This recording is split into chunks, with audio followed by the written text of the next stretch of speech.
हरे कृष्णा दंडोत प्रणाम प्रभु जी। हरे कृष्णा माता जी, हरे कृष्णा गोपाल प्रभु जी, हरे कृष्णा एकता माता जी, दुर्गा माता जी, सब भक्तों को दंडवत प्रणाम। हरे कृष्णा विशाल प्रभु जी, हरे कृष्णा दंडोत प्रणाम। दंडवत प्रणाम प्रभु जी, दंडवत प्रणाम। प्रतिभा माता जी, हरे कृष्णा। हरे कृष्णा गोपाल प्रभु जी, दंडोत प्रणाम।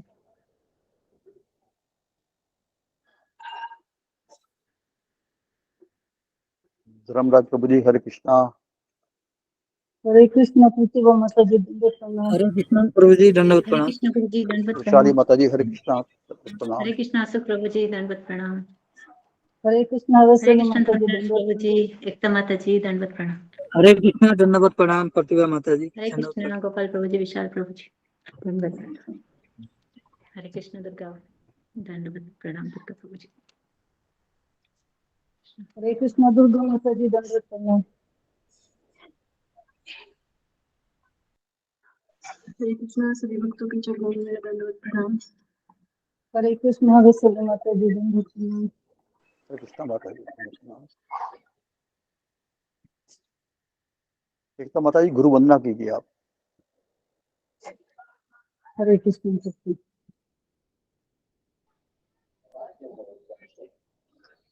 हरे कृष्णा माता कृष्णा को भी दंडवत प्रणाम। सब भक्तों को दंडवत प्रणाम।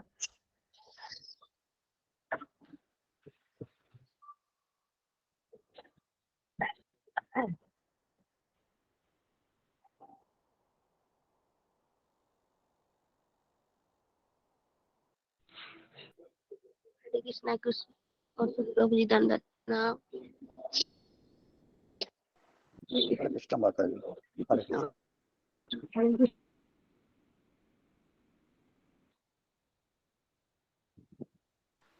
शुरू करूंगा ना। गुरु वंदना कीजिए माता जी। हरे कृष्ण सभी भक्तों को दंडवत प्रणाम। श्री गुरु चरण पद्म केवल भगवती सदना मंजन सरदन तो यहाँ रे प्रसाद भाई एह भव करियामी कृष्ण प्राप्ति होए यहाँ से गुरु मुख पद्म वाक्य चित्त करैया और न करिय मन आशा श्री गुरु चरण रति यही से तन गति ये प्रसाद पूरे सर्व आशा चक्षुदान दिलो यही जन्म जन्म प्रभु से दिव्य ज्ञान हृदय प्रकाशित जन्म भक्ति यहाँ होती अविद्या विनाश होती वेद्य गौर यहाँ रचरित श्री गुरु करुणा सिंधु अदन जनर बन लोकनाथ लोकीर जीवन हाँ प्रभु करो तो यदि हमारे पद से यस भक्ति त्रिभुवन हरे कृष्णा कृष्ण कृष्ण हरे हरे हरे राम हरे हरे। जय प्रभुपाद। बोलिए माता।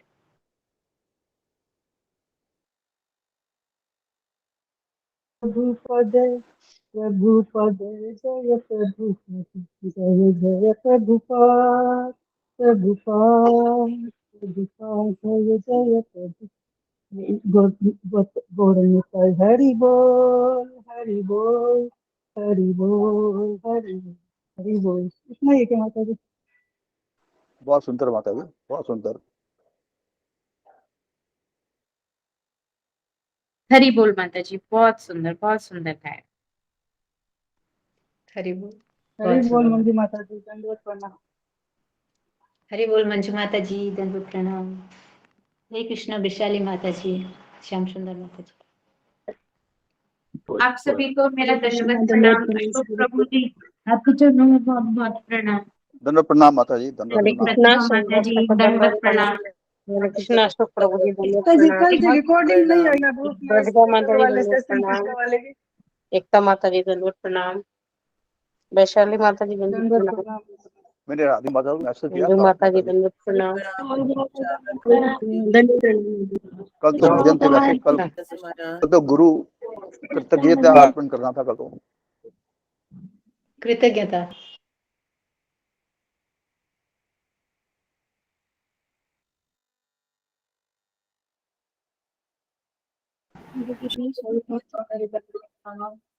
प्रतिभा माता जी, जितनी देर में गुरु जी नहीं आते आप कोई भजन गाइए वैष्णव हो जैसा। जी।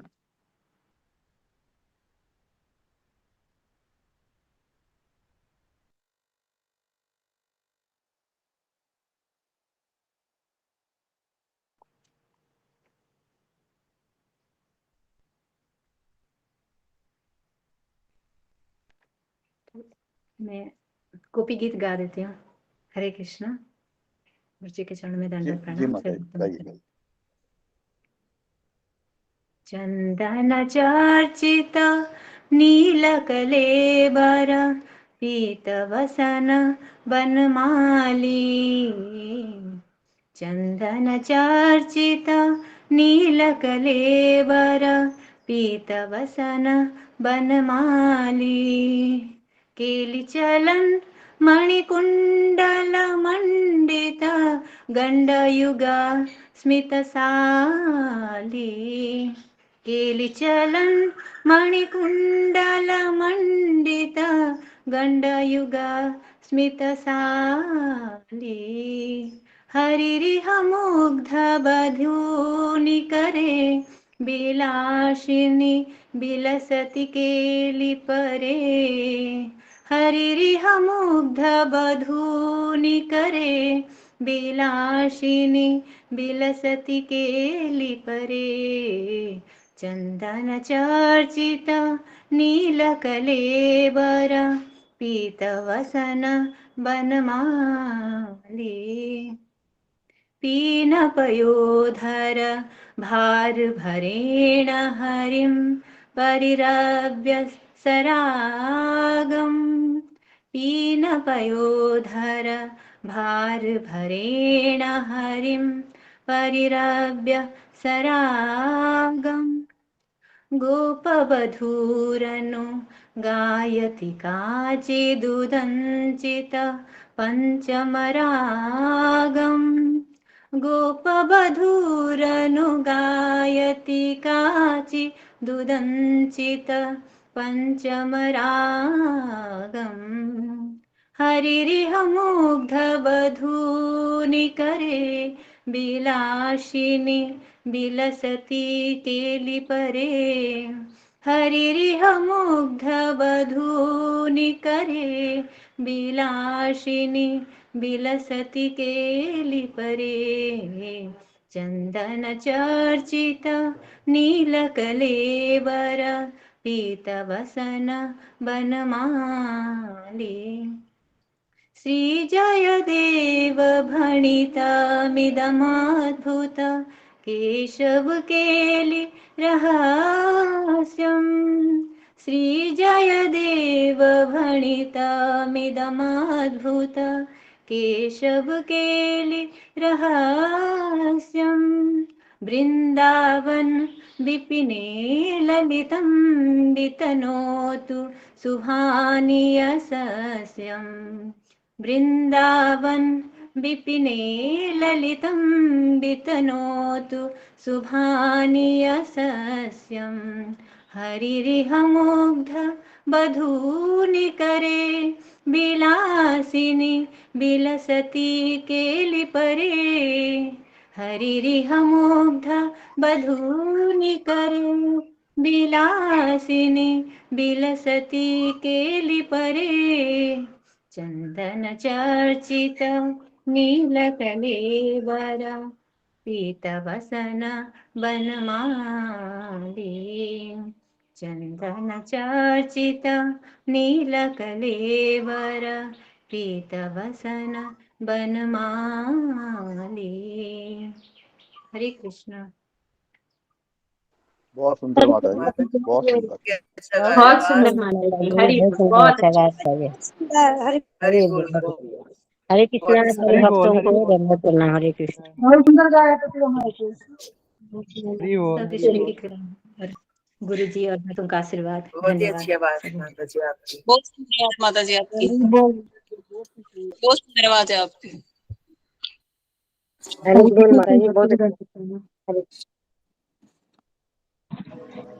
बहुत सुंदर गाया माता जी।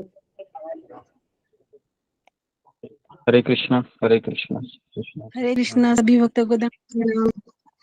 हरे राम गुरु जी दंड प्रणाम। हरे कृष्णा गुरु हरे जी। कृष्णा गुरु जी दंडवत प्रणाम। हरे हरे कृष्णा कृष्णा जी दंडवत प्रणाम। गुरु जी दंडवत प्रणाम। हरे कृष्णा हरे कृष्णा हरे कृष्णा हरे सभी भक्तों को कृष्णा दंडवत प्रणाम। हरे कृष्णा हरे सभी कृष्णा भक्तों गुरु जी। को प्रणाम। गुरु जी दंडवत प्रणाम। हरे कृष्णा। हरे कृष्णा हरे कृष्णा हरे कृष्णा हरे कृष्णा।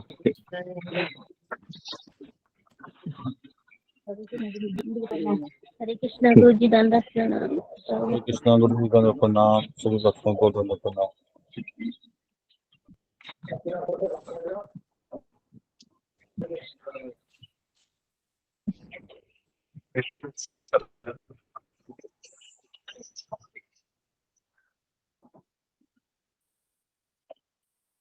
जैसा कि गोपी गीत था, ठीक है, प्रतिभा माता जी ने ये भजन गाया।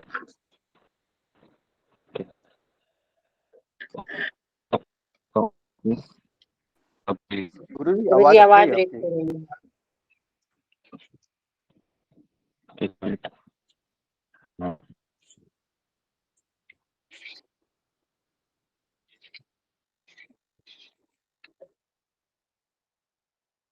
हरे कृष्णा कृष्ण कृष्ण हरे कृष्ण, हरे राम राम राम हरे हरे। ओके, हरे कृष्णा हरे कृष्ण। आ रही आवाज? जी गुरु जी। जी आ रही है। जी ओके। तो हमें गोपी गीत है वह गाना था। तो 4 श्लोक है वो पहले गाने हैं, लेकिन अभी समय हो गया है तो 9 बजे है ठीक गोपी गीत शुरू हो जाना चाहिए।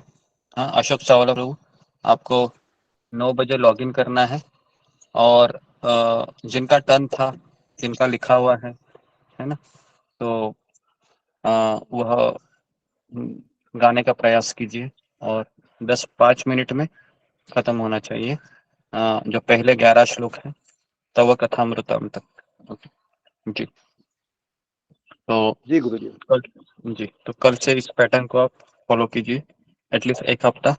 उसके बाद हम देखेंगे कि हम फिर भीष्म देव की स्तुतियां है, गजेंद्र मोक्ष है, कुंती महारानी की कुछ श्लोका है, उसके ऊपर हम धीरे धीरे चातुर्मास में हम इसको कंप्लीट करेंगे जी। ओके तो गुरु जी हाँ गोपी गीत माफ करना, गोपी गीत पहले कौन गाएगा? बाद में ये लोग गाएं तो अच्छा रहेगा, इनको प्रैक्टिस नहीं है किसी को भी। जी, तो मैं 9 बजे लॉगिन हो जाऊंगा, है ना, तो मेरे पीछे जी ही गुरु जी। जिनका जिनका टर्न था वह गाएंगे। जी गुरु जी, तो मैं धन्यवाद आने गुरु जी। तक राह देखिए, है ना, मैं 2-3 मिनट लेट हो सकता हूँ, लेकिन अगर कोई गाता रहता है तो फिर मैं उनको डिस्टर्ब नहीं कर सकता ना, फिर तो फिर वो ठीक टाइम गुरु जी। निकल जाता है। जी गुरु जी। ओके जी। तो ओके, तो अभी हम आगे बढ़ते हैं। ओम अज्ञानतिमिरान्धस्य ज्ञानाञ्जनशलाकया चक्षुरुन्मिलितं येन तस्मै श्रीगुरवे नमः। मुखं करोति वाचालं पङ्गुं लङ्घयते गिरिं यत्कृपातमहं वन्दे श्रीगुरु दीनतारिणम्। जय श्री कृष्ण चैतन्य प्रभु नित्यानंद श्री अद्वैत गदाधर श्रीवासादि गौर भक्त वृंद। हरे कृष्णा कृष्णा कृष्णा हरे हरे, हरे राम राम राम हरे हरे। हरे कृष्णा, सबका स्वागत है सत्र में।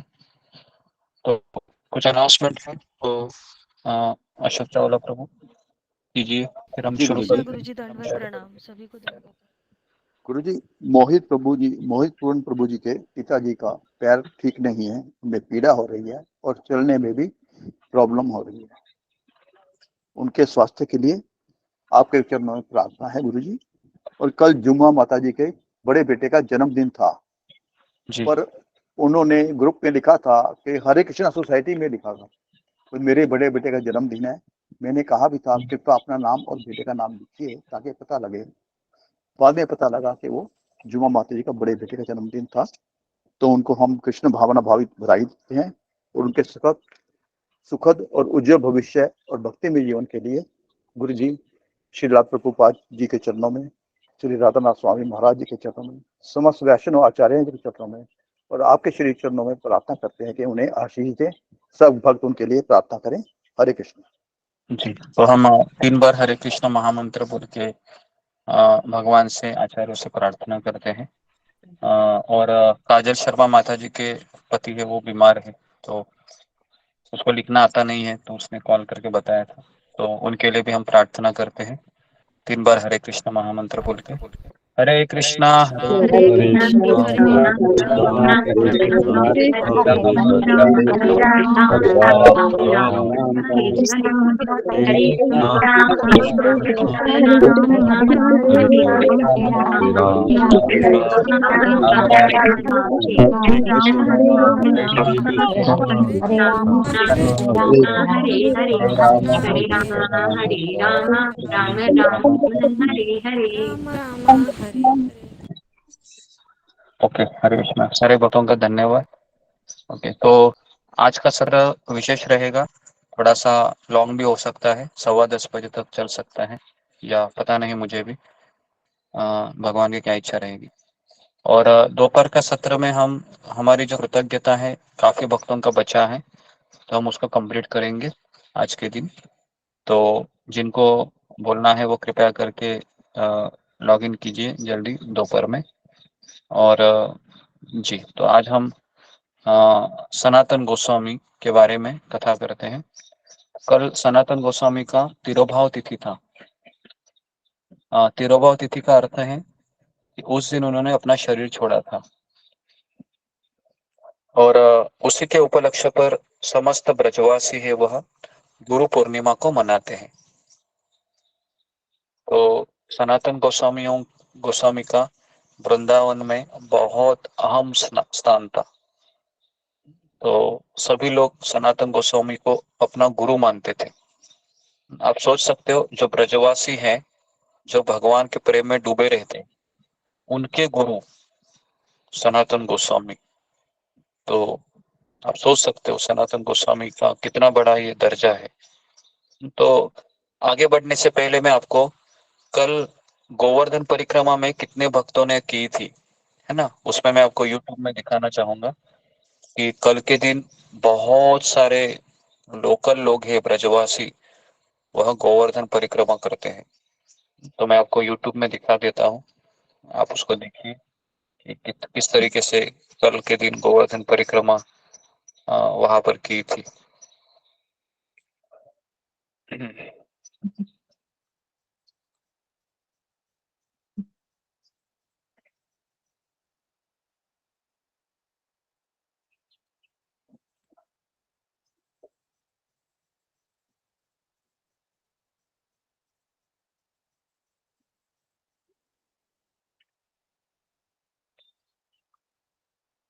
ओके।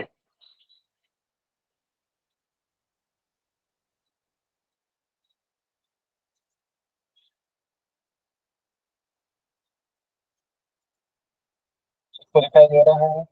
हरे कृष्ण जी, सबको दिखाई दे रहा है? कितने लोग हैं, देखो ये परिक्रमा कर रहे जी हैं। जी दिखाई दे रहा है जी गुरु गुरु जी, तो ये तो पूरा वृंदावन का भक्तों का परिक्रमा सैलाब मार्ग है। है गिरिराज जी का। कितने भक्त कल गोवर्धन परिक्रमा करते हैं?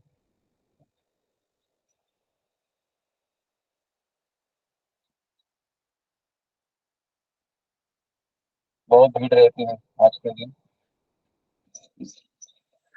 उसके पश्चात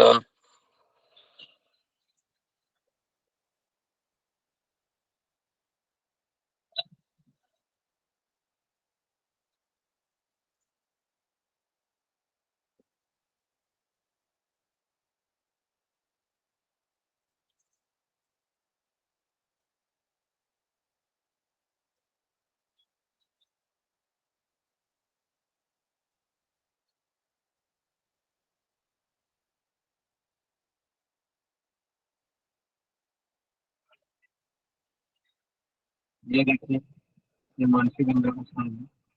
तो बहुत सारे हैं आज के दिन गोवर्धन परिक्रमा करते हैं।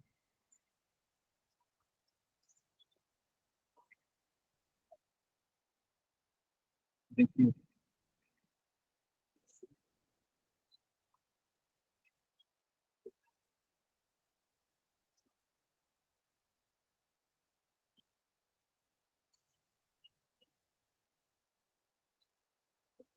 और इस तरीके से सबके लोग काफी बढ़िया है।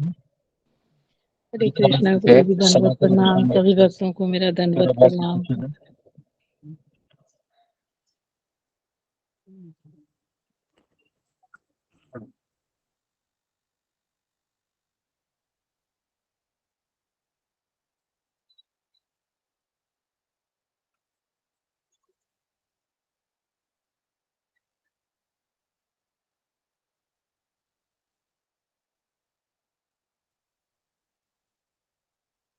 मानसी गंगा का स्थान है।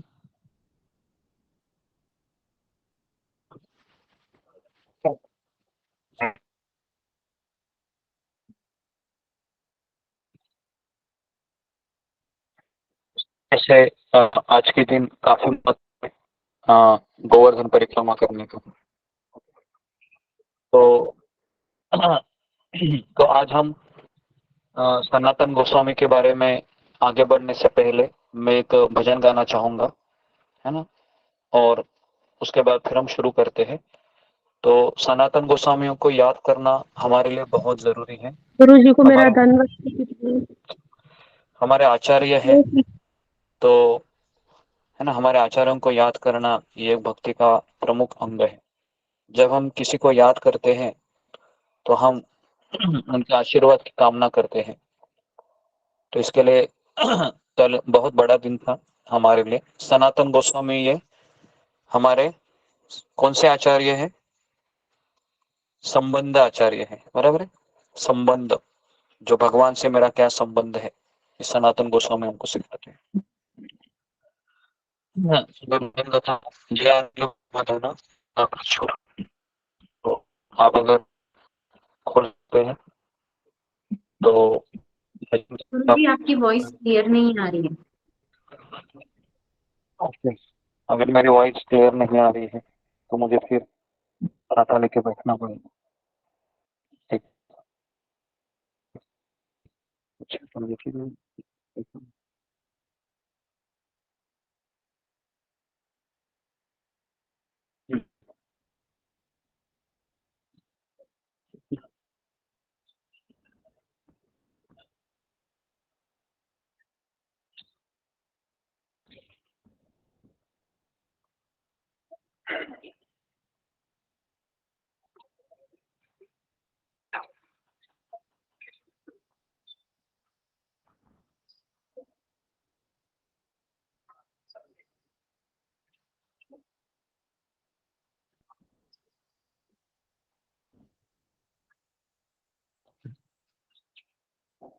जी, अभी आवाज आ रहा है मेरा?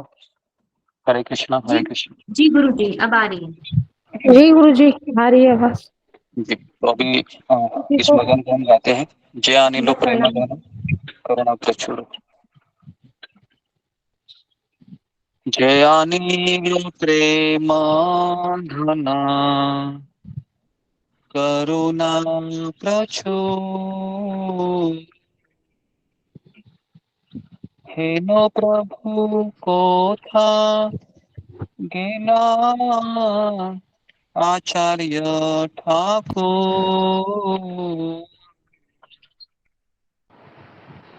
कहा मोर स्वरूप रूप, कहा सनातन,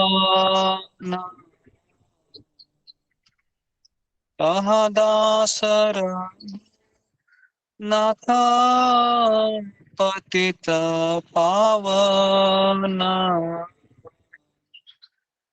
कहा मोर भट्ट जुग, कहा कबीराज, एक काले को था गेला गोरा नटराज पाशाने कोटिबो माथा अनले पाशिबो गौरांग गुणेर निधि कोथा गेलो पाबो ते सब संगीर संगे जे कोइलो बिलास से संग न पाइया कांदे नरोत्तम दास कहा मोर स्वरूप रूप कहा सनातन कहा मोर स्वरूप रूप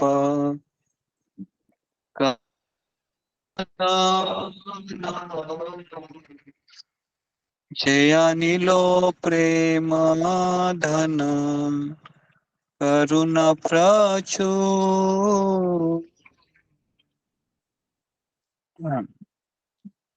तो ये जो भजन मैंने अभी गाया, ये भजन हम हमेशा, कोई भी हमारे आचार्य, कोई वैष्णव अगर चले जाते हैं इस संसार को छोड़कर, और जब उनका तिरोभाव दिन होता है उसको हम याद करते हैं, तो इसलिए ये भजन हम हमेशा गाते हैं कोई भी आचार्य का तिरोभाव दिन होता है।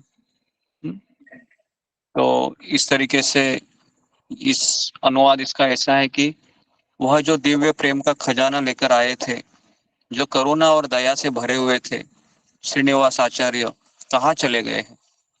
अभी श्रीनिवास आचार्य है, ये नरोत्तम दास ठाकुर के बेस्ट फ्रेंड थे, है ना, बेस्ट फ्रेंड थे, हमेशा ये दोनों एक साथ रहते थे, श्रीनिवास आचार्य, नरोत्तम दास ठाकुर।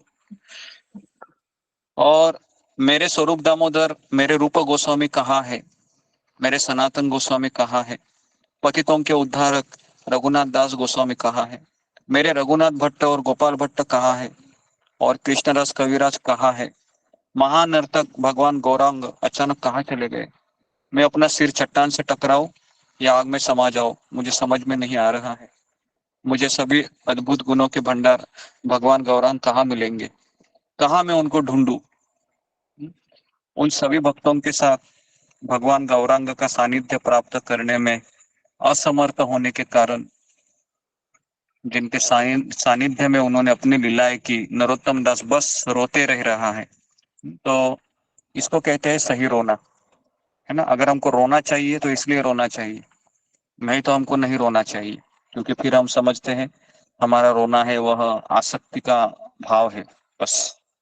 तो इसलिए जब भक्त हमसे बिछुड़ जाता है तो हमको रोना चाहिए, है ना। ओके जी, तो अभी हम आगे बढ़ते हैं। जी, सनातन गोस्वामी की कथा हम शुरू करते हैं। तो जी, सनातन गोस्वामी के बारे में बोलने के पूर्व हम मदन मोहन जी का आशीर्वाद लेना चाहेंगे। और ये कथा हमने यहाँ पर बताई थी जब हम वृंदावन यात्रा गए थे, तो मदन मोहन जो मंदिर था हमारा, तो उस मदन मोहन मंदिर के ठीक पीछे द्वादश आदित्य टीला है, वहां पर हम बैठे थे। और मुझे याद है कि कृष्ण मोहन प्रभु, है ना, वहां पर बंदरों को हटाने का काम कर रहे थे, सेवा कर रहे थे उस समय। और एक भक्त थे जो वहां पर गर्मी से ऐसे छाव देने के लिए ऐसा कपड़ा लेके खड़े थे, है ना। और बहुत सारे भक्त थे सामने जो बैठे थे, और बहुत सारे लोग जो जो परिक्रमा करने के लिए वहां पर आते थे वो लोग भी बैठते थे। हाँ, क्योंकि माइक से कथा हम बोल रहे थे, कम से कम उस समय वहां पर 70-80 लोग रहेंगे, और यही कथा हमने वहां पर की थी, है ना। तो वो दिन मुझे आज भी याद आता है, क्योंकि मेरे लिए कि सनातन गोस्वामी के भजन कुटीर के ठीक पीछे मदन मोहन के प्रांगण में सारे वैष्णवों को संतुष्ट करने के लिए मैं वहां पर उनकी कथा बता रहा था। तो वो दिन मुझे हमेशा याद आता है जब जब मैं सनातन गोस्वामी के बारे में कथा होती है ना, जब मदन मोहन जी के हम मंदिर में जाते हैं रोज, तो कल भी मैंने आपको दर्शन कराया था स्टेटस में, शाम को देखा सबने मदन मोहन जी कितने सुंदर सफेद वस्त्र में थे, सफेद वस्त्र पहने है ना, थे। सफेद वस्त्र में थे और उसमें बगल में रानी खड़ी थी और उस बगल में ललिता सखी थी, है ना। तो ये हमारे संबंध विग्रह है और हमारे आचार्य सनातन गोस्वामी के भजन कुटीर ठीक उसके पीछे है जी। तो आप जब गोवर्धन इको विलेज में आएंगे तो यहाँ पर आप जो जो चीजें मैं आपको बैकग्राउंड में दिखा रहा हूँ वो सब आप अपने आंखों से देखेंगे, लेकिन वो सौभाग्य है और उसके लिए प्लानिंग करना पड़ेगा, है ना, तब हम आएंगे। ओके, तो सनातन गोस्वामी का जन्म है वह 1488 में रूप गोस्वामी से 5 वर्ष पहले हुआ था। तो इसको आप नोट कीजिए। अगर आप डिटेल में जानना चाहते हैं तो रूप गोस्वामी ये सनातन गोस्वामियों के छोटे भाई थे और कितने कितने बड़े थे वो रूप गोस्वामी से? 5 साल 5 साल 5 साल बड़े थे, ठीक है। और इनका परिवार था वो सारस्वत ब्राह्मण परिवार था और सनातन गोस्वामी के बाद रूप गोस्वामी, और रूप गोस्वामी का एक छोटा भाई था जिनका नाम था, क्या नाम था उनका? नहीं नहीं, उनका नाम था अनुपम। इसको भी लिखिए, 3 भाई थे, सनातन गोस्वामी, रूप गोस्वामी और अनुपम। और अनुपम के जो बेटे हैं उनका नाम है जीव गोस्वामी। इसको अच्छे से लिखिए क्योंकि ये हमारे असली रिश्तेदार है ना। अगर आप अपने रिश्तेदार भूल गए, है ना, कौन चाची है, कौन मामी है, कौन मौसी है, कौन मौसा है, कौन दादा है, दादी, कोई बात नहीं, ये लेकिन जीव ये रिश्ते हमको, जीव गोस्वामी अनुपम के बेटे थे, अनुपम हाँ गोस्वामी के। जी। तो फिर जीव गोस्वामी और रूप गोस्वामी का रिश्ता क्या हुआ? चाचा और भतीजा, ठीक चाचा है, भतीजा। चाचा भतीजा का इनका रिश्ता हुआ, ठीक है। और अगर आपको पता होगा तो जीव गोस्वामी के गुरु कौन थे? जीव गोस्वामी के गुरु थे रूप गोस्वामी, है ना। उन्होंने अपने चाचा को ही गुरु माना था और आपको यह भी पता था कि उन्होंने जीव गोस्वामी को, पता है ना, वृंदावन से निष्कासित किया था कि तुम चले जाओ, तो वृंदावन रहने के लायक नहीं है। क्यों ऐसा हुआ था याद है ना आपको? क्योंकि उन्होंने तर्क वितर्क किया था, है ना, एक दिग्विजय पंडित, तो उनको बहुत बुरा लगा कि तुम वृंदावन में इसलिए आया है, तुमको प्रतिष्ठा चाहिए, तुमको पूजा चाहिए, तुमको बड़ा आदमी बनना है, तुम यहाँ पर रहने के लायक नहीं हो, चले जा यहाँ से। हालांकि जीव गोस्वामी ने क्यों किया था तर्क? अपने गुरु की प्रतिष्ठा को बचाने के लिए, लेकिन रूप गोस्वामी उसको समझे नहीं। और अभी ये जो किस्सा है मैं हमेशा इसलिए बोलता हूँ कि कभी कभी गुरु शिष्य में मिसअंडरस्टैंडिंग भी होती है, फिर भी शिष्य उसको यही सोचता है कि ये मेरे गुरु की कृपा है। समझ में आ रहा है? अगर गुरु शिष्य में मिसअंडरस्टैंडिंग हो रही है कि शिष्य के मनोभाव को गुरु नहीं समझ पा रहा है, फिर भी अगर गुरु जो भी उसके साथ करता है उसको शिष्य अपने गुरु और कृष्ण की कृपा के अनुसार ही चलता है। ओके, तो ये सीख है हमको यहाँ पर मिलती है और ये हालांकि ये पचाना बहुत मुश्किल है क्योंकि हम सबको ऐसा लगता है मैं सही थी, मैं सही था, मेरे गुरु मुझे समझ नहीं पा रहे हैं, क्योंकि पता नहीं मैं अभी उनको कैसे समझाऊं। तो ये हमारा हमेशा रोल होता है, लेकिन अगर कोई भी इंस्ट्रक्शन आती है तो हमें समझने का कि गुरु की कृष्ण की इच्छा है। ओके, तो इस तरीके से 3 भाई थे और तीनों भी भक्ति भाव में लीन थे और वृंदावन को याद करते हुए उन्होंने जिस जंगलों में वो रहते थे, है ना, उन जंगलों को उन्होंने नाम रखा दिया था। जब भी वो बच्चे बचपन का खेल खेलते थे तो तालवन, मधुवन, काम्यवन, महावन, ऐसे वो नाम देते थे। और वहां पर उन जंगल में 2 तालाब थे तो उन्होंने राधा कुंड नाम दिया, श्याम कुंड नाम दिया, है ना। तो इस तरीके से वो बचपन में खेल खेला करते थे। अपनी युवा अवस्था में सनातन गोस्वामी है, ये सपना देखा था उन्होंने क्या सपने में देखा था कि एक सुंदर ब्राह्मण लड़के ने उन्हें श्रीमद् भागवतम दी है, लेकिन न तो लड़के को और न ही भागवत को देखकर उन्हें दुख हुआ। हालांकि जब सनातन गोस्वामी ने सुबह अपनी पूजा शुरू की तो उन्होंने कृष्ण स्वयं एक सुंदर ब्राह्मण लड़के के रूप में वहां पर आ गए और कहा, इस श्रीमद् भागवतम को मुझसे ले लो, हमेशा इसका अध्ययन करो और तुम पूर्णता प्राप्त करोगे। तो सनातन गोस्वामी को श्रीमद् भागवतम ये किसने दिया था? स्वयं भगवान श्री कृष्ण ने दिया था, स्वयं भगवान श्री है ना। कृष्ण। और सनातन गोस्वामी हमेशा अपने साथ भागवतम रखते थे, हमेशा। सनातन गोस्वामी कहते हैं कि भागवतम मेरा बंधु है, भागवतम मेरा मित्र है, भागवतम मेरी माँ है। इतना वो भागवत से लगाव कर रखते थे सनातन गोस्वामी।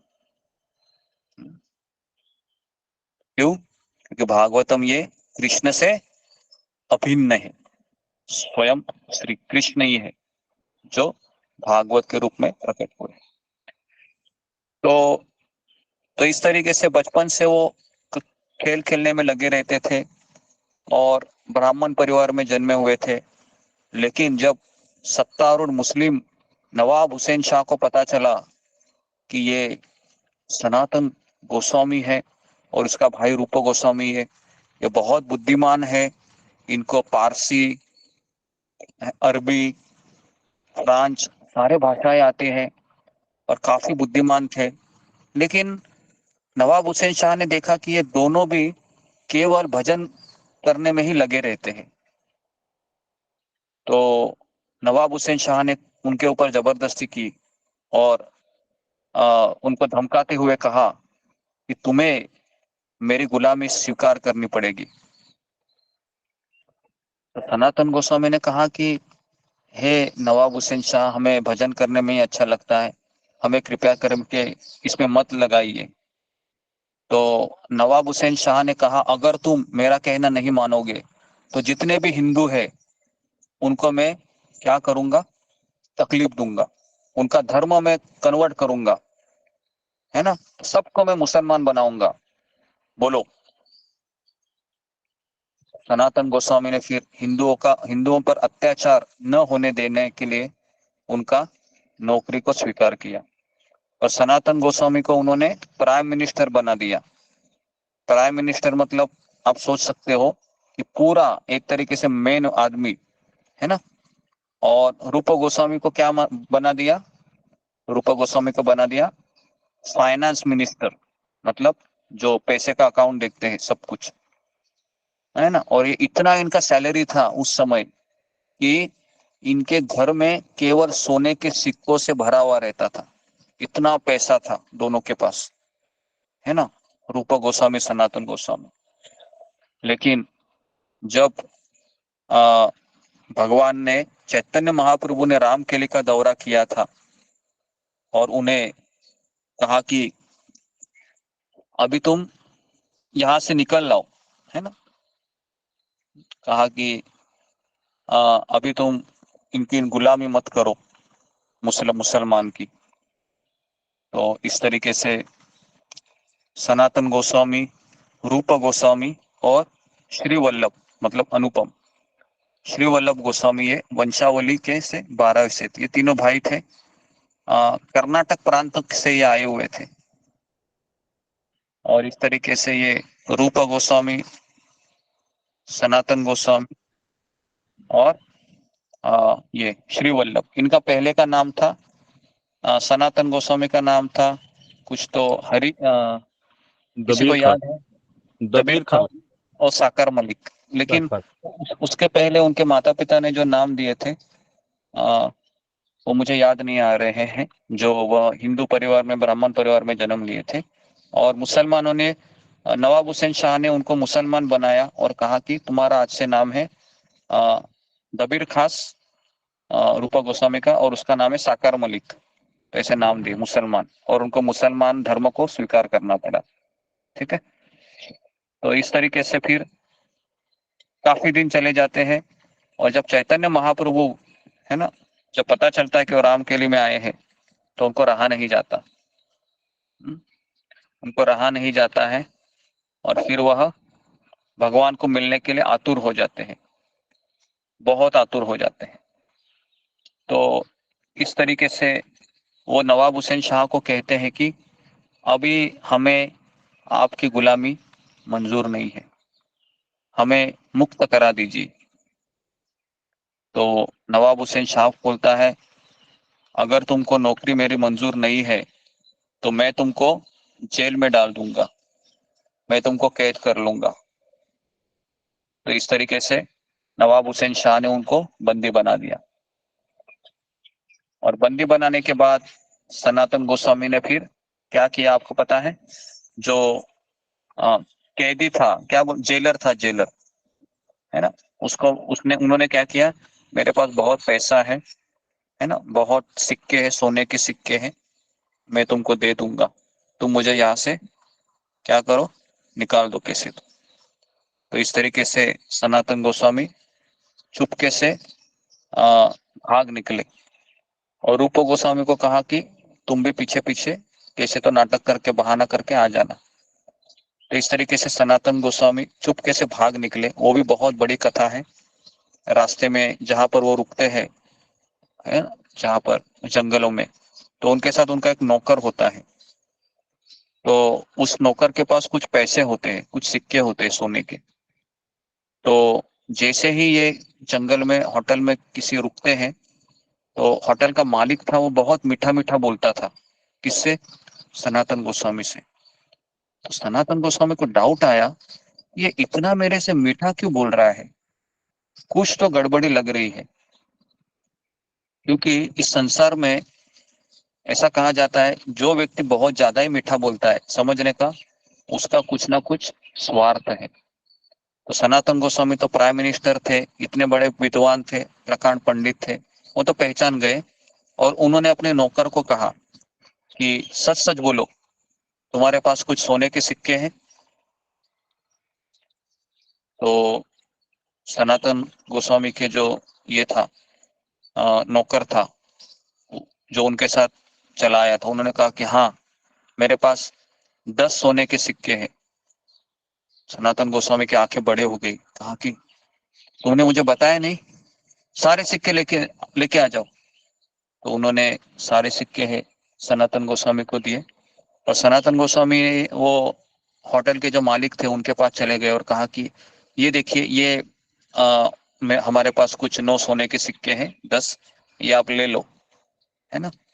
और क्योंकि हमें रास्ते में इसकी आवश्यकता नहीं है, क्योंकि अगर किसी को पता चला तो हमें जान से मार देंगे। तो होटल के मालिक ने कहा कि अच्छा हो गया आपने ये मुझे दे दिए, नहीं तो आज रात को ही हम आप दोनों को मारने वाले थे। सनातन गोस्वामी को जब पता चला तो कहा कि अभी आप हमें छोड़ दीजिए और हमें रास्ता बताइए कि कैसे हमको आगे जाना है। अगले दिन फिर वो होटल के मालिक रहते हैं, उनको रास्ता बता देते हैं कि आप इस तरह से, है ना, जगन्नाथपुरी के लिए प्रस्थान होना राम, है ना। तो इस तरीके से जब सुबह होती है तो वापस वो पूछते हैं सनातन गोस्वामी अपने नौकर को, सच सच बोलो, वापस तुम्हारे पास कितने अभी सोने के सिक्के हैं? तो बहुत बोलने के बाद उन्होंने कहा, मेरे पास अभी भी एक है सोने का सिक्का। तो कहा कि तुम मेरे साथ नहीं चल सकते, अभी तुम यहाँ से वापस रिटर्न टिकट ले लो और अपने घर चले जाओ, क्योंकि मैं तुमको अपने साथ नहीं रख सकता। तो इस तरीके से वो चला गया, है ना। और उसके बाद सनातन गोस्वामी आगे निकल गए। और इस तरीके से आपको पता है सनातन गोस्वामी के आध्यात्मिक गुरु जिन्होंने उनसे ज्ञान लिया था, जो भागवत पढ़ रहे थे, चैतन्य महाप्रभु से भी मिलने के पूर्व, कौन थे वो? जी, फिंगर को रेज कीजिए। हाँ, सनातन गोस्वामी के गुरु का नाम बताइए, अगर आपको पता होगा तो। बहुत कठिन है, सवाल है जी, बताइए। जस्मिता पत्रे। हरे कृष्णा गुरु जी, धन्यवाद प्रणाम। गुरु जी नित्यानंद प्रभु। नहीं, नित्यानंद प्रभु उनके गुरु नहीं थे, सनातन गोस्वामी के। जी, ओके, तो उनका नाम लिखिए अ, विद्या वाचस्पति। सनातन गोस्वामी के गुरु का नाम है विद्या वाचस्पति, जो उनके दीक्षा गुरु है। और उनके शिक्षा गुरु कौन है? चैतन्य महाप्रभु। सनातन गोस्वामी और षड गोस्वामी की शिक्षा गुरु है चैतन्य महाप्रभु, और उनकी दीक्षा गुरु है विद्या वाचस्पति। ओके, तो इस तरीके से चैतन्य महाप्रभु को सनातन गोस्वामी फिर मिले, है ना। और मिलने के बाद जब देखा, सनातन तुम्हारे शरीर में तो बहुत बॉइल्स आए हैं। पता है बॉइल्स क्या होते हैं? शरीर पर जो पस रहता है ना, उसके अंदर बड़े बड़े फोड़ियां होती है, पूरा ऐसे क्या हाँ, तो उसमें पस रहता है ना, बहुत वह उस पे से बदबू भी आ रही थी। और सनातन गोस्वामी का जो लिहाज था, है ना, उनका जो परिवेश था वो मुसलमान की तरह था। उनकी से दाढ़ी बड़ी हुई थी, है ना, और मुसलमान की जिस तरीके से वो ये लेते हैं, ऊपर से छाल लेते हैं, तो उस अवस्था में वो चैतन्य महाप्रभु से मिले। और जब चैतन्य महाप्रभु ने अपने किसी भक्त से कहा कि जाओ देखो द्वार पर कौन आया है, तो सनातन गोस्वामी को देखे, लेकिन वो पहचान नहीं पाए और कहा कि कोई भिखारी आया है। तो वो भिखारी नहीं है, बड़ा बड़ा भक्त है, वो लेके आ जाओ उनको। तो जैसे ही चैतन्य महाप्रभु सनातन गोस्वामी को देखते हैं, उनको आलिंगन करते हैं। जी, अभी मुझे यहाँ पर कौन उदाहरण देगा कि सनातन गोस्वामी को चैतन्य महाप्रभु आलिंगन करते हैं और चैतन्य महाप्रभु को बहुत खुशी होती है और बहुत कसकर वह क्या करते हैं, और जोर से आलिंगन करते हैं, और कसकर आलिंगन करने से वो फोड़े फूट जाते हैं। और फूटने से क्या होता है, पूरा पस है वो चैतन्य महाप्रभु को, सारे शरीर को वो लग जाता है। और सनातन गोस्वामी कहते हैं, आप छोड़िए मुझे, आप क्यों मुझे इस तरीके से आलिंगन कर रहे हैं, मेरा पूरा शरीर दुर्गंध है। महाप्रभु ने कहा, हम जब भक्तों के गले लगते हैं तो हमारा शरीर पवित्र हो जाता है। तो हे सनातन, मुझे और कस पर तुमको पकड़ने दो। तो ये होता है भगवान का और भक्त का आदान प्रदान मिला। जी, तो अभी मुझे बताइए कि चैतन्य महाप्रभु का क्या भाव था कि सनातन गोस्वामी के शरीर पे इतना बीमारी थी, इतना फोड़ी लगा था, है ना। हम और आप होते तो उनको ऐसे गले लगाते थे, किसी को भी, भले वो भक्त है, हम नहीं लगाते थे। हम बोले कि ठीक है, डॉक्टर के पास चले जाइए, थोड़ा ठीक हो जाइए, है ना, फिर हम कसकर गले लगेंगे। अभी नहीं, अभी तो आपका थोड़ा सा बीमारी है। लेकिन अभी मेरा यहाँ पर सवाल है कि चैतन्य महाप्रभु ने सनातन गोस्वामी को इतना कसकर क्यों किया? इसके पीछे आप मुझे कोई एक ऐसा उदाहरण दीजिए जो हम सबको समझ में आए। जी, ओके, प्रतिभा कुमारी बोलो। हरे कृष्ण गुरु जी, दंडवत प्रणाम। गुरु जी, आपने एक उदाहरण दिया था, जैसे कि जो जगाई माधाई थे वो लोग बहुत बड़े पापी थे, पर नित्यानंद प्रभु जी के आग्रह पर चैतन्य महाप्रभु उनसे उनको बोले थे कि उनका हाथ लिए थे, और उनके जो सारे पाप थे वो चैतन्य महाप्रभु अपने ऊपर लिए थे, जिसके वजह से चैतन्य महाप्रभु का जो गौर वर्ण था वो काला पड़ गया था। और ये बताए थे गुरु जी, क्योंकि वो भक्त मतलब वो भक्ति ही है, पर वो पाप कर्म में थे, तो उनका सारा पाप भगवान ले लेते हैं अपने ऊपर। हरे कृष्ण गुरु जी, क्षमा कीजिए गलती हुई। ओके, ठीक। तो ये जो उदाहरण दिया उन्होंने, ये अभी शास्त्र का उदाहरण दिया। मैं कोई भौतिक उदाहरण चाह रहा था, अच्छा उदाहरण दिया, भौतिक उदाहरण, जिससे आप अपने जीवन में ऐसा कभी किया है कि और आपको गंदगी नहीं लगी है। जी हाँ, अभी आपको थोड़ा कुछ समझ में आया होगा। जी, और कोई ट्राई करेगा? ओके, ममता कुमारी माता जी। हरे कृष्ण गुरु जी, भौतिक उदाहरण में तो एक जो माँ होती है वो बच्चे से बहुत ज्यादा प्रेम करती है। अगर बच्चे को कुछ भी होता है, घाव हो या बीमारी कुछ भी है, तो उसको वो साफ करती है और गले से लगाती है उसको। गुरु जी, एक मुझे लगता है जी जी जी जी ओहो जी वेरी गुड आश्चर्य है चलो मिल गया तो मुझे ये यही उदाहरण की मैं खोज कर रहा था जब बेटा माँ की गोद में सुसु करता है सी करता है तो माँ बोलती है चल अरे कितना गंदा है करके वापस मेरे पास आने का नहीं ऐसा बोलती है माँ कदापि नहीं बोलती उल्टा माँ को तो आनंद आता है अरे अरे अरे अरे वो हंसकर बोलते देखो देखो इसने क्या किया है ना तो इस तरीके से जिस तरीके से बेटा अगर सुसु करता है सी करता है तो माँ को उसमें भी आनंद आता है उसी प्रकार से जब भक्त है हमारा शरीर भी भगवान जब गले लगाते हैं तो भगवान को बहुत आनंद आता है ठीक है जी। उसके बाद फिर होता है कि सनातन गोस्वामी को उपदेश देने के पश्चात कहते कि अभी तुम वृंदावन जाओ है ना और कहो कि अभी तुम वृंदावन जाओ और वहीं पर 4 आदेश दिए थे उनको पहला आदेश था कि श्री कृष्ण की लीला स्थलियों को उजागर करो वृंदावन जाकर आज जितना भी हम लीला स्थली देखते हैं ना वृंदावन में राधा कुंड श्याम कुंड उसके बाद मदन मोहन मंदिर है गोवर्धन है ये सारी लीला स्थली किन्होंने इनको उजागर किया सनातन गोस्वामी ठीक है उसके बाद भगवान के विग्रह की स्थापना करो उनकी व्यवस्था करो तीसरा है ग्रंथों का अध्ययन ग्रंथों का लिखान करो भक्ति संदर्भ है ना सनातन गोस्वामी ने जितने भी किताबें हैं ये रूप गोस्वामी के द्वारा लिखवाई और चौथा है भक्तिमय जीवन के नियमों का प्रचार करो ये 4 आदेश दिए थे किन्होंने दिए थे ये आदेश चैतन्य महाप्रभु ने चैतन्य चैतन्य महाप्रभु महाप्रभु जी को लिखे हैं। सनातन पांच गोस्वामी को दिए अजीत गोस्वामी के द्वारा लिखाए गए। हाँ तो इस तरीके से गुरुजी आपने 5 हाँ मैंने 4 ही यहाँ पर बताए 5 बताए थे नहीं 4 ही लिखा जी गुरुजी नहीं 5 बताए थे गुरु जी आपने शुद्ध भक्ति का प्रचार करना पुस्तक बांटना हाँ आचार विग्रह करना वृंदावन का प्रस्थान करना भक्त की सेवा करना 5 वैष्णव हाँ सेवा भक्तों की करना सेवा करना जी जी वैष्णव सेवा हाँ 5वां लिखिए वैष्णव सेवा करना जी जी अच्छा है आपको याद है बहुत अच्छा लगा मुझे मैं भूल गया था है ना ऐसे आप भी मुझे याद दिलाते रहिए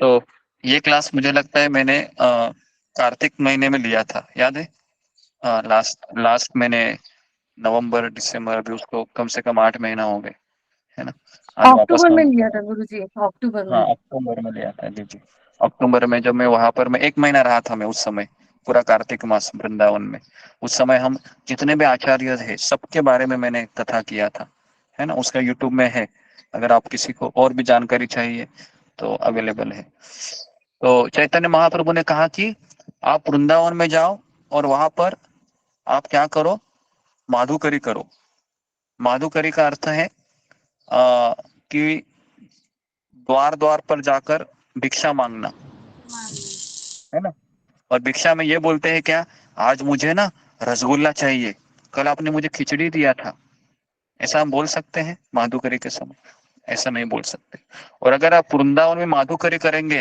तो आपको 2 ही चीजें मिलती है बताइए कौन सी अगर आप वृंदावन में माधुकरी करेंगे तो आपको 2 ही चीजें मिलती है ब्रज रोटी गुड़ ब्रज हाँ रोटी और गुड़ हाँ रोटी और गुड़ गुड़ हाँ ब्रज रोटी वो एक्चुअली ब्रज रोटी भी बहुत सूखा होता है ऐसा हमारे तरह नहीं होता है हमारा कैसे फुलका रहता है ना ऐसे तवे पे कैसे फूलता है वैसा नहीं होता है वो ब्रज रोटी बहुत ऐसा जाड़ा होता है और बहुत वह सूखा होता है ना और उसके साथ कभी कभी गुड़ देते हैं और चना देते हैं तो परम पूज्य राधानाथ महाराज कह रहे थे मैं प्रभुपाद से मिलने के पहले 1 साल वृंदावन में रहा था ऐसे ही साधु का जीवन और मैं 1 साल माधुकरी किया और मुझे 1 साल में कुछ नहीं मिला केवल मुझे वो सूखा रोटी और थोड़ा बहुत चना मिलता था गुड़ के साथ बस है ना लेकिन जब मैं इस्कॉन के प्रवचन में गया था एक बार है ना प्रभुपाद जी के तो मैंने देखा अरे बाप रे यहाँ पर तो दाल भी मिलता है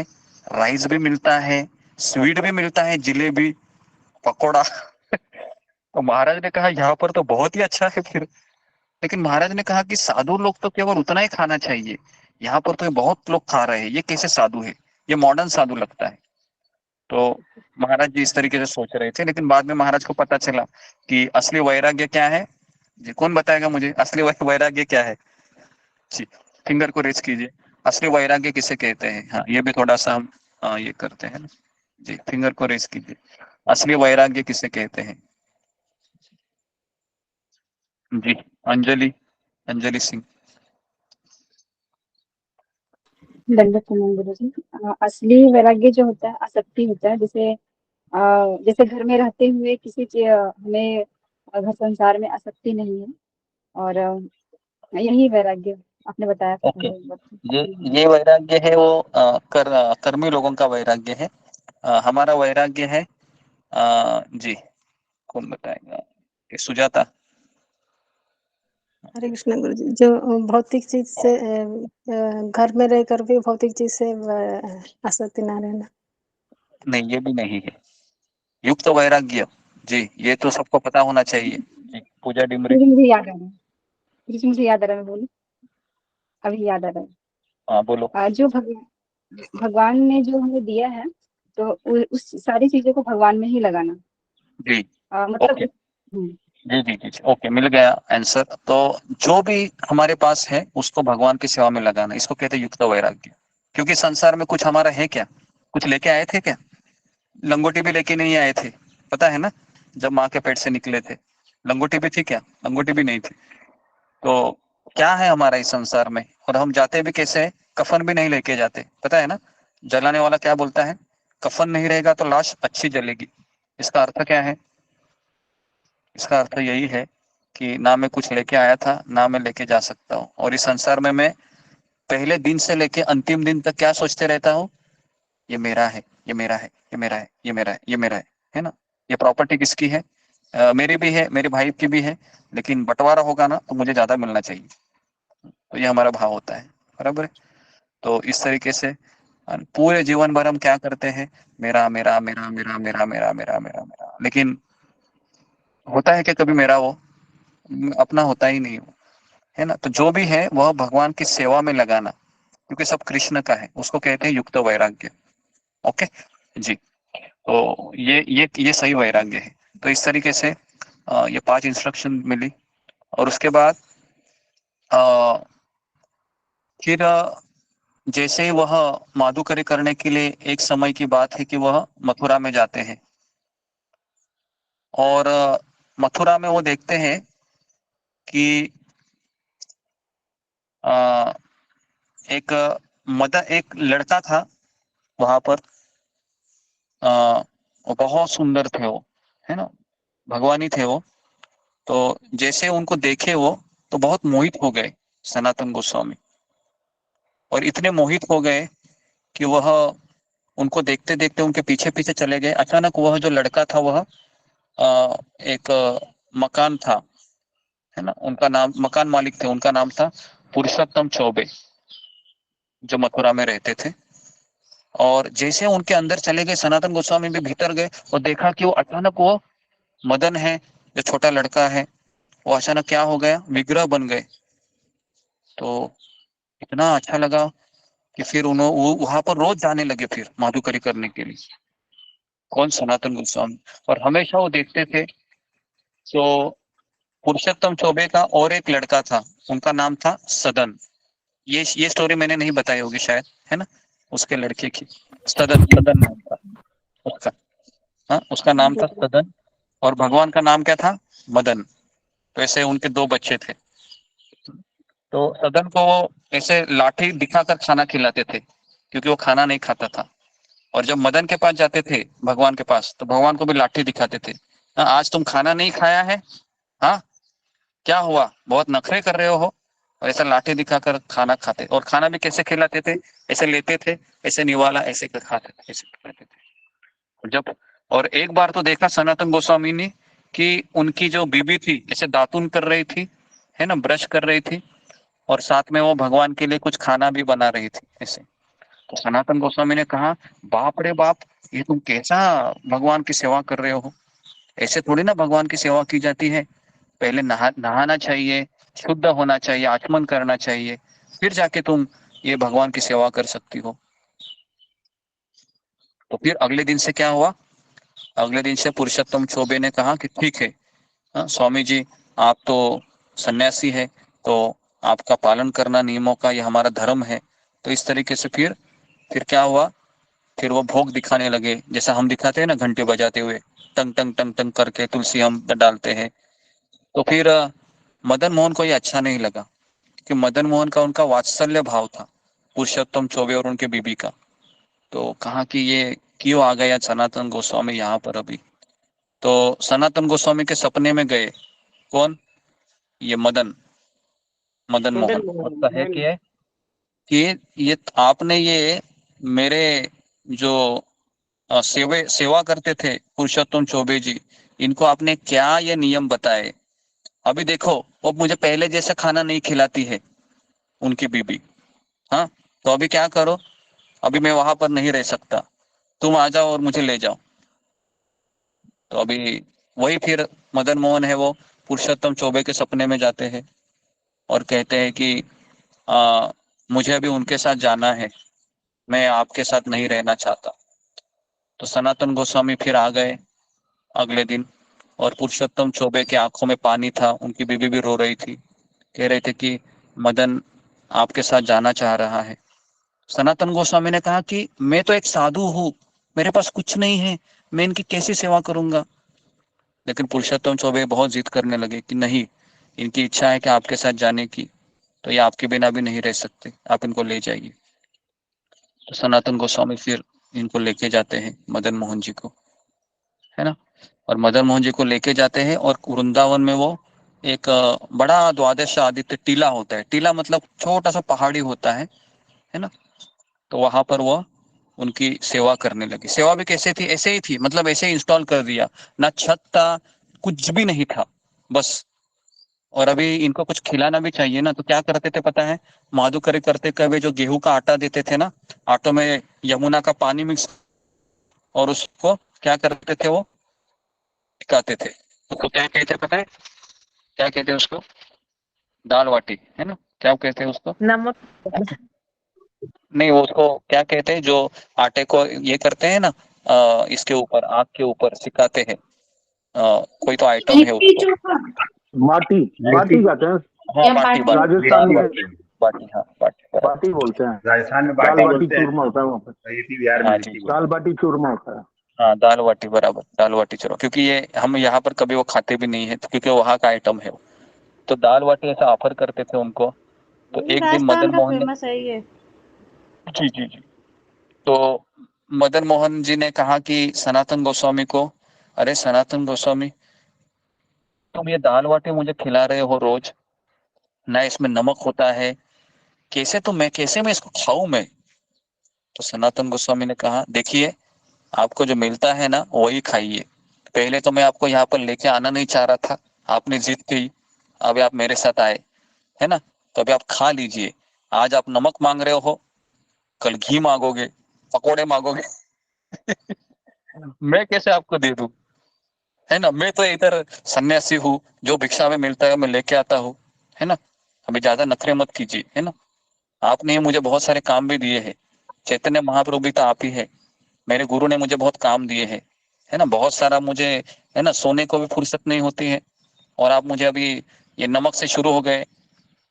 जो भी करना है आप अपना ही अरेंजमेंट कर लो खुद। मदन मोहन जी ने क्या सोचा, मुझे अपना इंतजाम खुद ही करना पड़ेगा, है ना। तो एक समय की बात है, अगले दिन क्या होता है, अचानक एक एक नमक का व्यापारी है, उसकी बोट है वो यमुना में फंस जाती है, और जब नीचे उतरता है अंधेरी रात में, तो वहां पर उसको एक मशाल दिखाई देती है, क्योंकि वो एरिया ही ऐसा था कि वह सनातन गोस्वामी उधर रहते थे। 500 साल पहले कोई नहीं था, सब डाकू वगैरह लुटेरे रहते थे। तो वो जो कपूर थे वह सनातन गोस्वामी के पास गए और कहा कि मेरी बोट है वो फंसी है ना, और मैं नमक का व्यापारी हूँ। जैसे ही नमक का व्यापारी बोला, तुरंत टूक पेट गई सनातन गोस्वामी की, हाँ इनको नमक चाहिए था ना, देखो मैं नमक का व्यापारी भी आ गया यहाँ पर। अच्छा, हाँ क्या क्या हुआ है आपको, मेरी बोट यहाँ पर फंसी है, हाँ जरा आप जरा कुछ तो कीजिए ना, ताकि मेरी बोट है वो निकाल लीजिए, आप तो बहुत स्वामी है। सनातन गोस्वामी बोले कि सबसे बड़ा स्वामी है ना ऊपर बैठा है ना, तो मदन मोहन जी है, उनके पास जाइए आप। तो कपूर जी फिर गए और मदन मोहन को प्रार्थना की कि हे भगवान, मेरा ये जो नाव है वो यमुना से निकाल दीजिए, है ना, जितना भी नमक रहेगा मैं आपको दे देता हूँ। तो जे अचानक क्या हो जाता है, अचानक बारिश गिर जाती है और उनका नाम बाहर आता है और बहुत नमक रहता है, वो थोड़ा नमक उधर दे देता है। सनातन गोस्वामी थोड़ा थोड़ा नमक डाल के उनको रोज बाटी खिलाते रहे, है ना। तो अपना बंदोबस्त किसने किया? भगवान ने किया, है ना। भगवान अपना बंदोबस्त खुद ही कर लेते हैं। और हुआ क्या, फिर उसको उतना फायदा हो गया, इतना फायदा हो गया फिर उस नमक के व्यापारी में। तो उसने कहा कि मुझे कुछ तो करना चाहिए भगवान। तो आकर कहते हैं कि मैं आपके लिए कुछ करना चाहता हूँ। बोलते कि मैं तो भिक्षुक हूँ, मुझे क्या चाहिए, 2 टाइम का खाना चाहिए, इधर मैं पेड़ के नीचे सोता हूँ, बस हो गया मेरा गुजारा। अगर कुछ करना ही है ना, वो देखिए मदन मोहन बेचारे ऐसे ही पड़े हुए हैं, ना छत है ना कुछ है। कुछ करना है तो उनके लिए मंदिर बनवाइए। तो फिर कपूर जी फिर उनके लिए मंदिर बनवाते हैं, बहुत सुंदर मंदिर है ना, जो मैंने आपको दिखाया था ना, बहुत बार मैंने आपको दिखाया है। और जो कल भी मैंने जो आपको गोवर्धन इको विलेज में वो स्टेटस में जो डाला था, ठीक वैसे ही मंदिर है, एकदम बड़ा मंदिर बनवाया। लेकिन वो औरंगजेब को रहा नहीं गया, तो उसने क्या किया, उसका ऊपर का हिस्सा उसको काट दिया, है ना। तो अभी अगला हिस्सा अधूरा के जैसा है। तो इस तरीके से मदन मोहन जी ने अपना काम, है ना, कर लिया। और इस तरीके से फिर सनातन गोस्वामी है, वह मदन मोहन जी की काफी देर तक वहां पर सेवा करते रहे। और सेवा करने के बाद फिर आ, वह अपने एक शिष्य थे, अपने एक शिष्य को वह मदन मोहन जी को देकर कहे कि मैं अभी वृंदावन जा रहा हूँ, गोवर्धन। तो इस तरीके से फिर वह गोवर्धन परिक्रमा के लिए निकल पड़े। तो उनका जो शिष्य था वो उनकी सेवा कर रहे थे, है ना।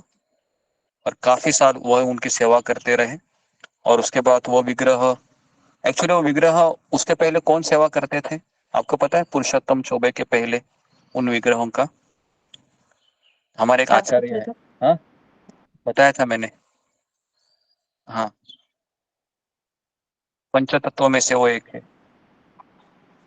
अद्वैत आचार्य। अद्वैत आचार्य। अद्वैत आचार्य पहले उनकी सेवा करते थे, है ना जी। हाँ। तो इस तरीके से ये जो दक्षिण भारत में जो विग्रह है रंगनाथ जी, आपको पता होगा, जो श्री संप्रदाय के 3 विग्रह है, बहुत फेमस है। एक है रंगनाथ जी है, दूसरा है वरदराज जी है, और तीसरा है बालाजी। तो ऐसे 3 विग्रह है श्री संप्रदाय के फेमस है। रंगनाथ जी के विग्रह है ये प्रभु रामचंद्र के, तब से ये चलते आ रहे हैं। दशरथ महाराज भी उनकी सेवा करते थे। और प्रभु रामचंद्र ने विग्रह किनको दिए थे सेवा करने के लिए? विभीषण जी को। हाँ, विभीषण जी को दिए जी। तो इस तरीके से वो विग्रह अभी भी है। अगर आपको जाना है तो श्रीरंगम में जाइए, इतनी बड़ी विग्रह है विष्णु की। विष्णु भगवान ऐसे सोए हैं, ऐसे एक हाथ उनका ऐसा है और ऐसे योग ऐसे निद्रा में है, और बहुत बड़ी विग्रह है ना। मैं 2010, हाँ 2010 में हम गए थे आवास यात्रा में, तब हमने वो देखा था। तो इस तरीके से जी।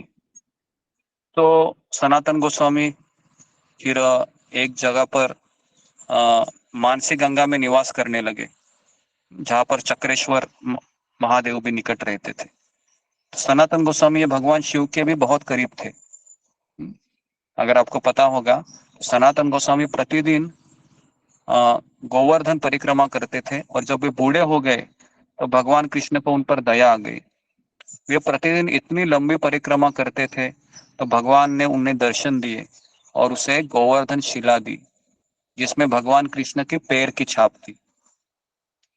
और उस छड़ी के सिरे पर, जिसका उपयोग वह गाय चराने के लिए करता था, उन्होंने सनातन गोस्वामी से कहा, यदि आप इस शिला की 4 बार परिक्रमा करेंगे तो यह गोवर्धन पर्वत की परिक्रमा करने के बराबर होगा। इसलिए आप बुढ़ापे में इतना पहाड़ी की पूरी परिक्रमा आप मत कीजिए, कोई आवश्यकता नहीं है। तो इस तरीके से सनातन गोस्वामी फिर मानसी गंगा में चक्र तीर्थ पर निवास करने लगे, है ना। वहीं पर उनका भजन कुटीर है। तो वहां पर फिर वह अपने किताबें लिखने लगे, है ना, लिखान का काम करने लगे। लेकिन उन्होंने देखा कि यहाँ पर मच्छर बहुत परेशान कर रहे हैं, बहुत मच्छर थे उधर, बहुत परेशान कर रहे थे। तो उन्होंने सोचा कि ठीक है, मेरा यहाँ पर सेवा अच्छे से नहीं हो रहा है मेरे गुरु का, और शिव जी भी उधर ही रहते थे, चकलेश्वर महादेव। तो जैसे ही वो जाने का उन्होंने निर्णय लिया, वहां से अचानक शिव जी ने वहां पर एक ब्राह्मण का रूप लिया और कहा कि अरे बाबा बाबा आप कहाँ जा रहे हो? तो कहा कि मैं अभी दूसरी जगह पर जा रहा हूँ।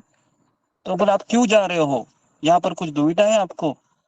सनातन गोस्वामी ने कहा कि यहाँ पर काफी मच्छर है जो मुझे बहुत परेशान कर रहे हैं, तो इसलिए मैं ज्यादा समय यहाँ पर नहीं रह सकता, है ना। तो आप कृपया करके मुझे यहाँ से जाने दीजिए।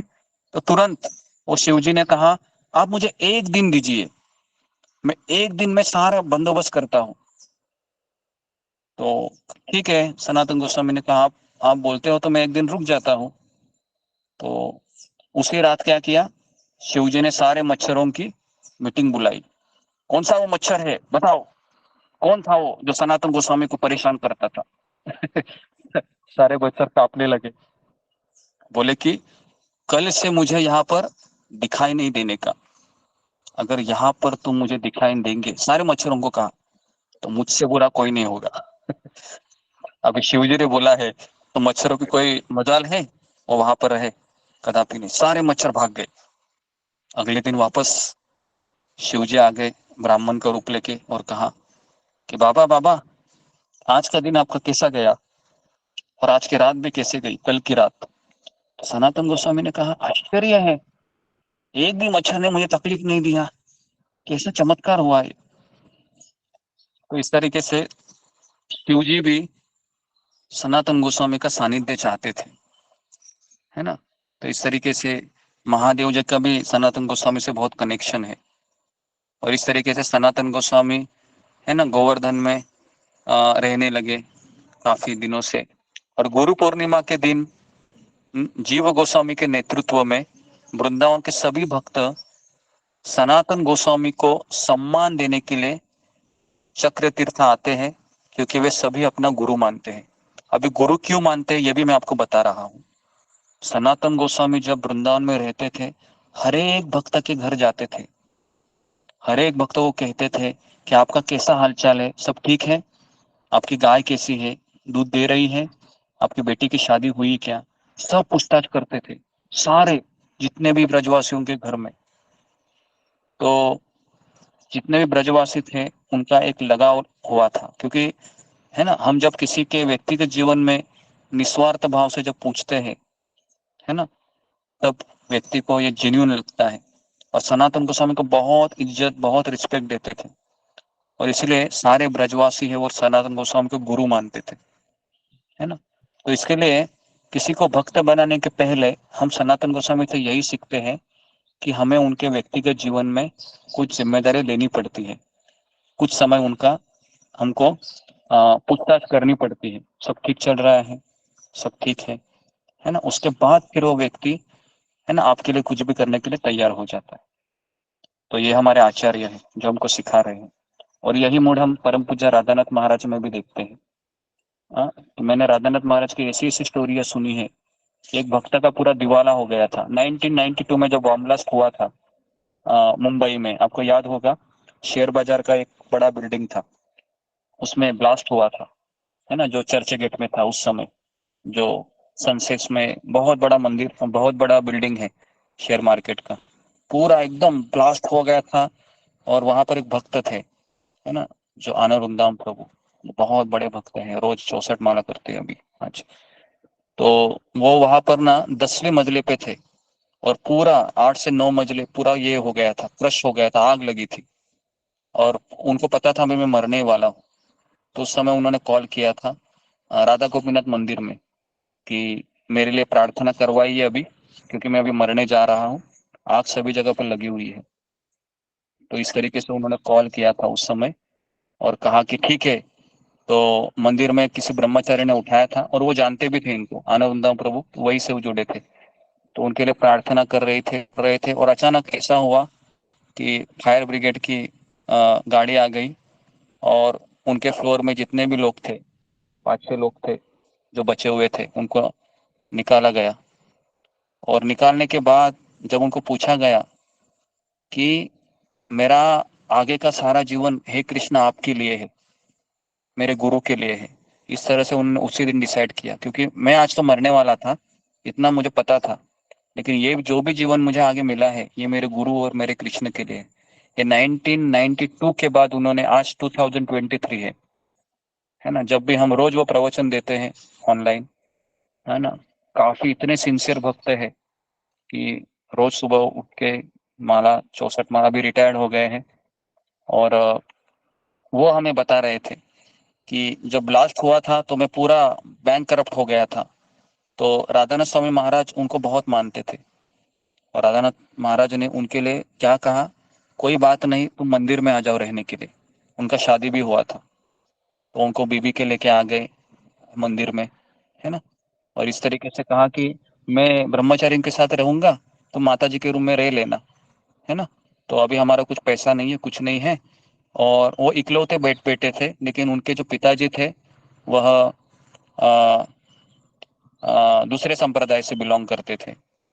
तो इसके लिए ये इन्होंने अपने पिता से विद्रोह करके ये मंदिर में रह रहे थे। इसके लिए वो जा भी नहीं सकते थे अपने पिता के पास। तो सोच सोच के फिर जितने कुछ पैसे थे तो उनका उन्होंने भाड़े पे घर लिया, है ना, बोरीवली के आगे दहीसर में। तो वो बता रहे थे कि राधानाथ स्वामी महाराज ने मुझे वहां तक मदद की है कि अगर उन्होंने कहा कि भाड़े पे रह लेना लेकिन हरि नाम को मत छोड़ना, मैं हमेशा तुम्हारे साथ रहूंगा। तो वो जब जब वो बताते हैं ना, वो कह रहे थे कि इस आदमी ने, मतलब अपने गुरु को कह रहे हैं कि मेरे लिए क्या नहीं किया, सब कुछ किया मेरे लिए, सब कुछ, है ना। तो इसके लिए वो कहते हैं कि मैं eternally I am grateful for my गुरु, मैं हमेशा शाश्वत रीता में उनके लिए कृतज्ञ हूँ, है ना। तो ये जब मैंने सुना था उनके मुंह से तो मुझे मेरे गुरु के प्रति बाप रे बहुत सम्मान आया कि इतना करना पड़ता है किसी को भक्त बनाने के लिए, है ना। और आज वो इतने बड़े भक्त, इतने बड़े प्रचार करते हैं कि कई लोग उनसे माला करने के लिए प्रेरित होते हैं। रोज उनके सेशन में तो 150 लोग आते हैं सुबह 4 बजे, है ना। हमारे ग्रुप में तो 50 लोग ही आते हैं, उनके 150 लोग, और वो 150 लोग, है ना, उनके उनके उनके जपा में एक रूल है, जब तक किसी का 16 माला नहीं होता है ना, वह लॉग आउट नहीं करेगा। ये वहां पर रूल है, बहुत स्ट्रिक्ट रूल है उधर, है ना। अगर वो उधर पहले वो उधर ही जपा करता था कोरोना के समय में, और कैमरा ऑन कंपलसरी है वहां पर, और सारे रूल्स रेगुलेशन मैंने वहां से निकाले और यहाँ पर डाल दिए। इसके लिए कैमरा ऑन यहाँ पर मैंने कंपलसरी किया है, लेकिन यहाँ पर क्या है, कुछ करते हैं कुछ नहीं करते हैं, है ना। तो यहाँ पर तो सिस्टम ही अलग है। अगर यहाँ पर स्ट्रिक्टनेस में चालू करूँ तो पता नहीं कितने लोग रहेंगे। तो उसके लिए मैं ज्यादा 1-2 बार बोलता हूँ, फिर भी, है ना, आदत से मजबूर लोग हैं हम, समझने के बाद भी समझते नहीं। तो जी, तो मैं ये टॉपिक क्यों उठाया था अभी कि पूछताछ करना, है ना। तो सनातन गोस्वामी ये पूछताछ करते थे और गुरु पूर्णिमा के दिन उन्होंने अपना शरीर छोड़ा था।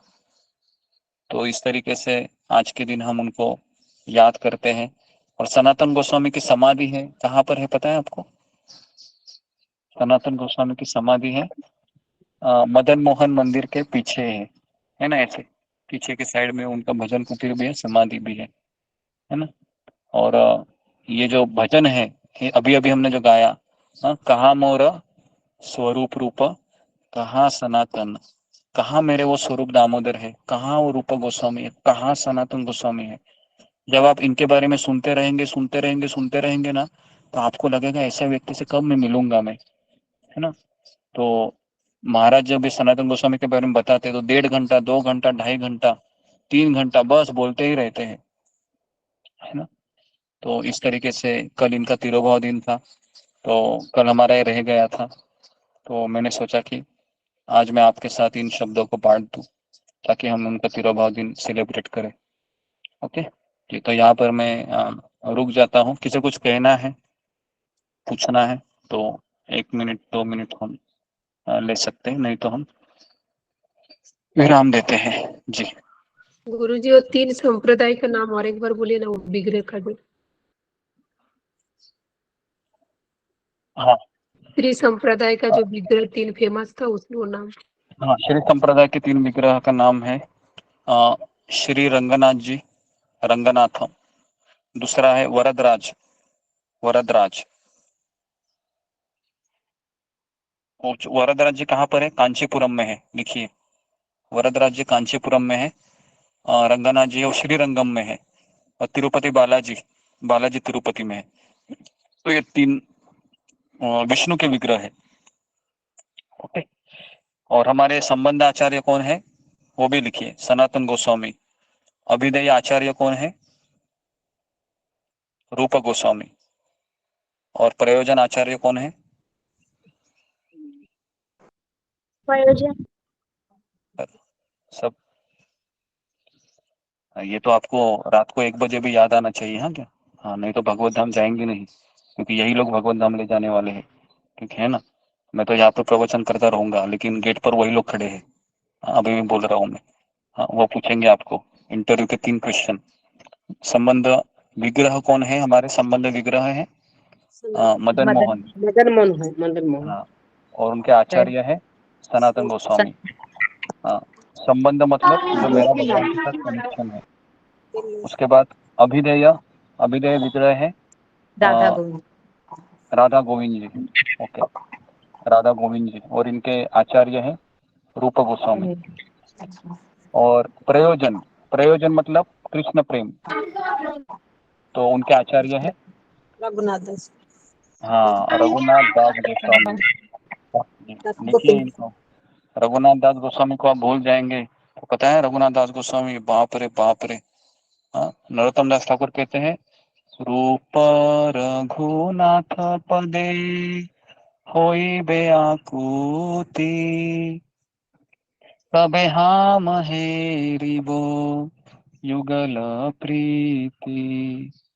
रूप रघुनाथ पदे रहु मोर आश, प्रार्थना कर ये सदा नरोत्तम दास। तो नरोत्तम दास है रूप रघुनाथ के चरणों की अभिलाषा करते हैं, है ना? तो नरोत्तम दास तो अभी हमें क्या करना चाहिए? तो एटलीस्ट हमको नाम तो याद होने चाहिए ना। तो ये नाम मैं हमेशा आपको पूछता रहूंगा। इसके विग्रह कौन से हैं? प्रयोजन के विग्रह है राधा गोपीनाथ, राधा गोपीनाथ। राधा गोपीनाथ, है ना? तो हम जब चौपाटी मंदिर में पहली बार जुड़े तो हम इन्हीं विग्रह को देखे थे, राधा गोपीनाथ डायरेक्ट। प्रयोजन, प्रयोजन विग्रह को देखे, राधा गोपीनाथ, है ना?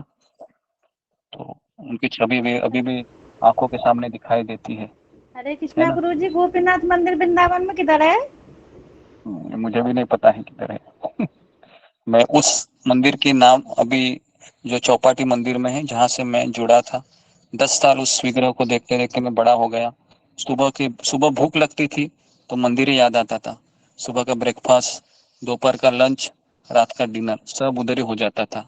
और रात को घर आता था और घर वाले पूछते थे खाना खा लिया? मैं बोला दबा के खाया। किसने दिया? मैं बोला भगवान ने दिया। रोज ऐसे ही होता था। तो मेरा ये खुद का जीवन का ये रहा है कि भगवान हमको खिलाते हैं। ये मैं 10 साल उस मंदिर में खाते खाते खाते खाते खाते खाते बड़ा हो गया, है ना? तो राधा गोपीनाथ जी की बहुत असीम कृपा है।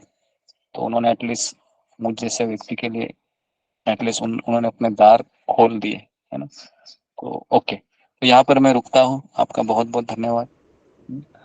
हरे गुरु जी कृष्णा। क्वेश्चन था गुरु जी। गुरु जी, हमारे लिए भी तो ये कृपा है, आपके खुले, आपकी वजह से हमारे खुल गए। जी जी जी, ओके। हाँ बोलो अमृता, क्या क्वेश्चन है? जल्दी बोलो। गुरु जी जैसे आपने बताया समाधि ले लेते हैं, तो जैसे हमारे हिंदू धर्म में तो उनको अग्नि में जलाते हैं इसके ना, बारे में तो मैंने बताया था कि आचार्य होते हैं, जो साधु होते हैं, जो भगवान के शुद्ध भक्त होते हैं, जो सन्यासी होते हैं, तो उनको जलाया नहीं जाता है, उनको दफना लिया जाता है।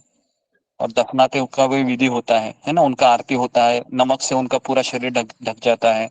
उसके बाद सारी वो मिट्टी है उनके ऊपर ये करते हैं और उनका वो समाधि, उनका फोटो फिर वो या उनके विग्रह, जैसे हम कृष्ण बलराम मंदिर में गए थे तो वहां पर प्रभुपाद जी का समाधि है, पता है ना किस तरह से प्रभुपाद जी बैठे हैं, और उन्हीं के नीचे उनको दफनाया गया था। ठीक है, तो इसके लिए समाधि केवल आचार्य लोगों का ही होता है, या जो सन्यासी गुरु होते हैं उनका करते हैं, उनके ही शिष्य करते हैं। ओके, मैं यहाँ पर रुकता हूँ। हरे कृष्णा कृष्णा कृष्णा हरे हरे, हरे राम